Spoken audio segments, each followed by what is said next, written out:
पालक ग्रेव्ही कशी बनवायची त्याच्यासाठी मी पहिला मसाला बनवते। हे 2 चम्मच बेसन सुक्क भाजून घ्यायचं, तेल नाही टाकायचं याच्यामध्ये, असंच मी भाजून घेणार आहे। हे मी धनिया पावडर टाकते 1.5 चम्मच,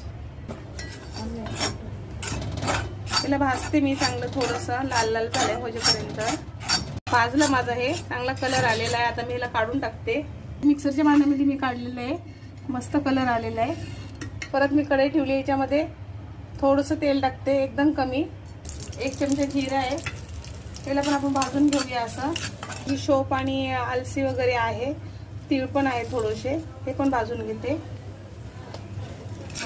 मिरची टाकते, त्याला पण भाजून घेणार आहे, ते पण टाकते।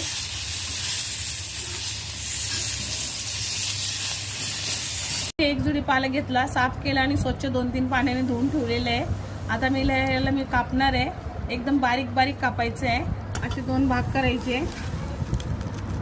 आणि असं त्याला पूर्ण साईडने घेऊन पकडायचं आणि एकदम पातळ कापायचं, याला असं खूप पातळ कापायचं। आता ह्याच्यामध्ये 3 माप तेल टाकते, हा 1 टाकलेला आहे, हा दुसरा आहे, 2 माप झालेले आहेत। तेल गरम झालं, मी राई टाकणार आहे, राई टाकते, राईला चांगलं तडतडते। राई माझी झालेली आहे, आता कांदा टाकते। कांद्याला माझा मस्त कलर आला आणि हा लसूण आहे, मी कापूनच घेतलेला आहे। 2 हिरवी मिरची पण टाकली ह्याच्यामध्ये,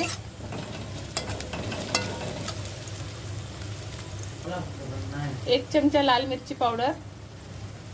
आता पालक मिक्स केली बघा, या पालकाचंच पाणी आहे। आता याच्यावरती झाकण ठेवते,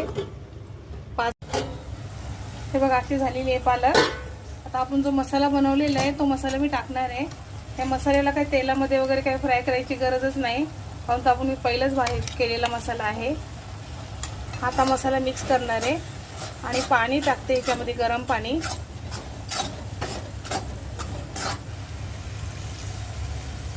गरम पाणी टाकून याला शिजवते। आता परत 10 मिनिटं शिजवणार आहे याला।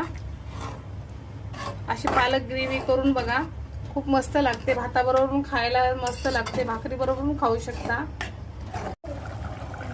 आता याच्यामध्ये कोथिंबीर टाकते, कोथिंबीर भरपूर टाकायची। मिक्स करून परत 5 मिनिटं शिजू देणार आहे।